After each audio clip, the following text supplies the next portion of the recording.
Regresamos a este segundo bloque y Marco Antonio Torres Inguanzo se quedó con las palabras en la boca antes del corte. Te quedaste con el tema de los procesos internos, de estos riesgos que tienen. Sí, bueno, decía que ya lo había apuntado de alguna manera en su intervención última el maestro Valerio, que cómo vamos a conectar los procesos electorales con la calidad de los gobiernos. Nos quejamos ahorita de que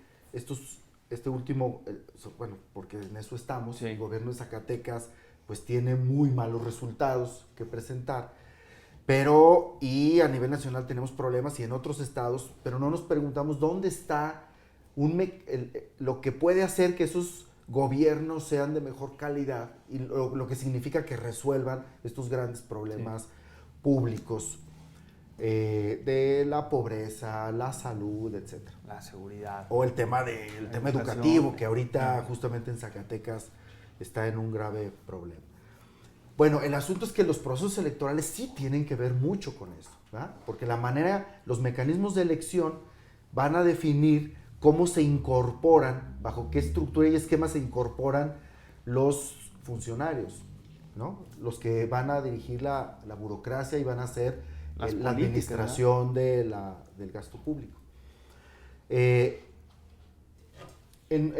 que en Morena se había propuesto hace tiempecito que para elegir los candidatos a presidentes municipales, sobre todo, primero un criterio de elegibilidad fuera que presentaran un proyecto de gobierno para Guadalupe. O sea, decir, bueno, si yo quiero gobernar Guadalupe, debo tener como requisito saber qué quiero hacer con ese municipio. Y para saber qué quiero hacer, necesito conocerlo, ¿no? Pues si dice, oye, yo quiero gobernar, ¿y qué quieres hacer? Pues no sé, ya veré, ¿no? Casi todo el mundo... Que eso es lo que ocurre. Dice, ¿no? Entonces, que se presenten esos proyectos y luego se elige solo entre los que hayan presentado proyecto en función de un debate también previo entre ellos y definan compromisos y Entonces ya hay una materia para definir compromisos y juntar y generar alianzas. No pasó, no fue aceptado. Fueron a la tómbola. No, ni la tómbola, que sería otra cosa más. No, es un asunto de asambleas selectivas en donde el que tiene las clientelas más grandes gana, o procesos de encuestas. ¿Y bajo qué proyectos que van a hacer? ¿Cómo? No, nadie sabe. ¿Ah? Eso se arregla en el camino, ¿no? Eso se arregla y ya se verá, etc. Entonces, al momento de elegir un proyecto, no es un ejercicio meramente racionalista. Es la definición de a qué fuerza social te adscribes, ¿ah? A qué interés social te adscribes. De tal manera que ahorita tenemos un problema mayúsculo de desigualdad social porque en el Estado, que es una condensación institucional de estructuras de fuerzas sociales, está controlado y hegemonizado por una gran fuerza social, no, nada más a través de esto que llamamos grupos de poder fáctico.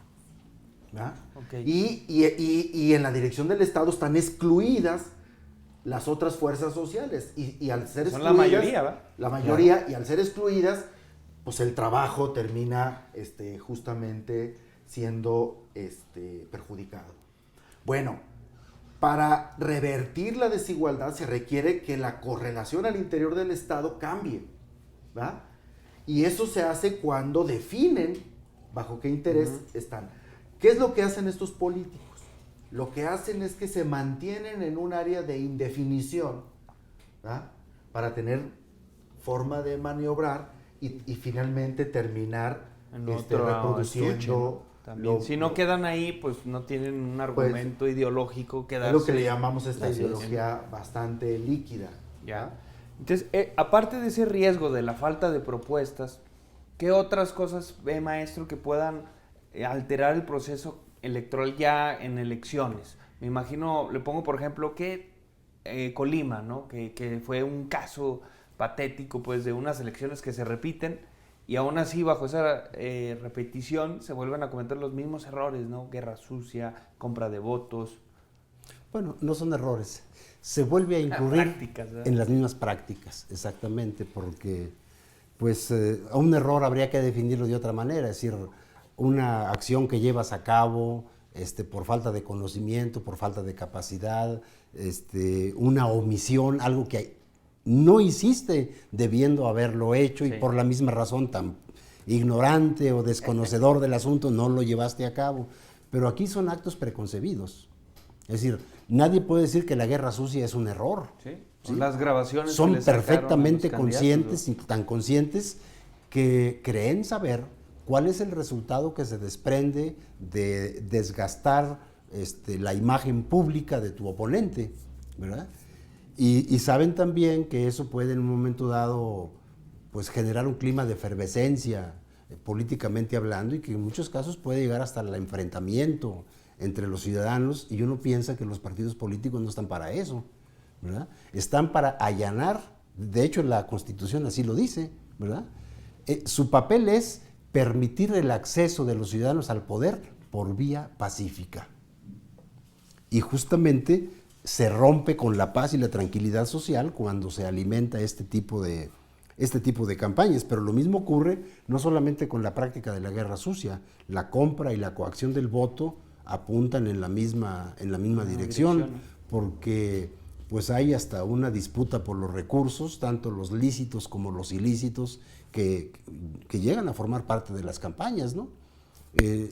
Hay necesidad, digamos, de dar cuenta del ejercicio del gasto, de los recursos que el Estado pone a disposición de los partidos, pero la compra y la coacción del voto normalmente se llevan a cabo con dinero que no procede de estas vías, ¿verdad? Porque de otra manera no se puede demostrar, ¿verdad? No puede llegar ningún partido con los recibos de 500 o de 1000 pesos que pagó por voto en tal sección electoral para demostrar, o el número de despensas, etcétera, que fueron otorgadas a cambio de del la voto. compra es en efectivo, ¿no? Para que no haya rastro. Ya, pues, de así las es, y así despensas. no ves personas cargando bolsitas ni nada parecido, ¿verdad? Y va más contenta la persona que lleva los 500 o los 1000 pesos en la bolsa, Así es. ¿verdad? Y de eso, como dice un célebre ritmo por ahí, no queda huella, ¿verdad? No queda huella.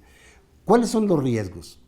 Los riesgos son seguir el camino de degradación de la política en el país. La política que es ya denostada por muchos ciudadanos y que por muchos es identificada, automáticamente tú hablas de política y la mayoría de los ciudadanos la vincula automáticamente con la corrupción, la vincula automáticamente con el descuido de la responsabilidad, la vincula automáticamente con el amiguismo, con el compadrazgo, con la ineficiencia, con el ejercicio unilateral del poder, con la toma unilateral de decisiones, con el descuido de la responsabilidad pública, y es lo que hace que mucha gente diga, ¿para qué?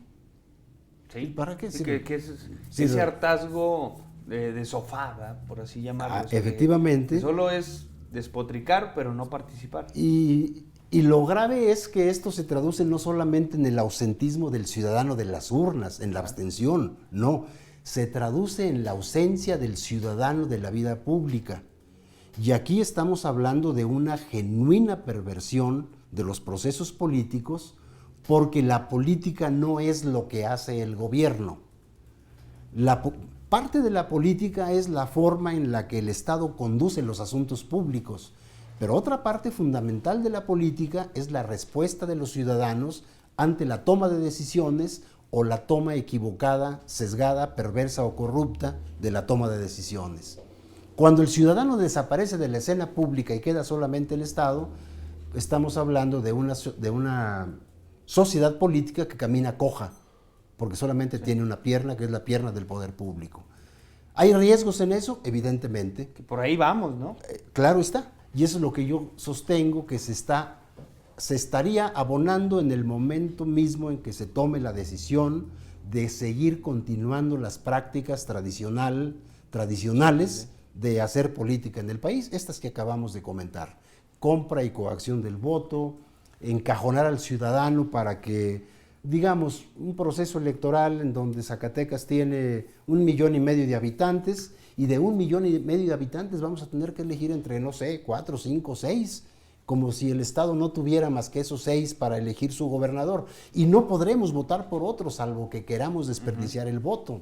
Entonces, los partidos aquí actúan, es algo que se ha roto un poco con la posibilidad de las candidaturas independientes, que son probablemente una ventana que permita llevar aire fresco a los procesos electorales, pero tampoco es cierto Son la que panacea, podamos ¿verdad? hacer de ellas la panacea y decir que cualquier candidato que proceda de un partido político será siempre menos aceptable que uno que provenga de la masa ciudadana. No, en la ciudadanía también hay oportunismo, en la ciudadanía también hay irresponsabilidad, en la ciudadanía también hay corrupción.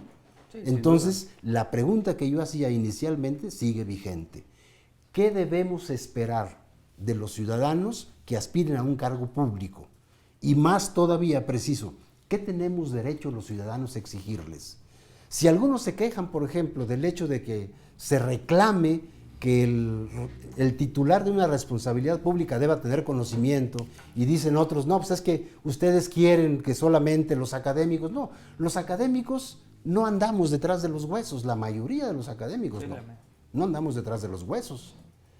Y la mayoría de los académicos, si bien es cierto que no tenemos la solución, tal vez para ningún problema, por lo menos muchos sí tenemos la capacidad de detectar problemas, y eso es algo que ya abona a quien toma las decisiones, porque con mucha frecuencia caemos en la impresión de que hay una incapacidad total cuando hablamos de las decisiones del poder, uno, para reconocer los principales problemas que enfrenta la sociedad, y segundo, para una vez reconocido el problema, Darle buscar solución. la solución correcta para aquello y no andar buscando Así es. periféricamente o de manera oblicua, sesgada, y digo más, demagógica.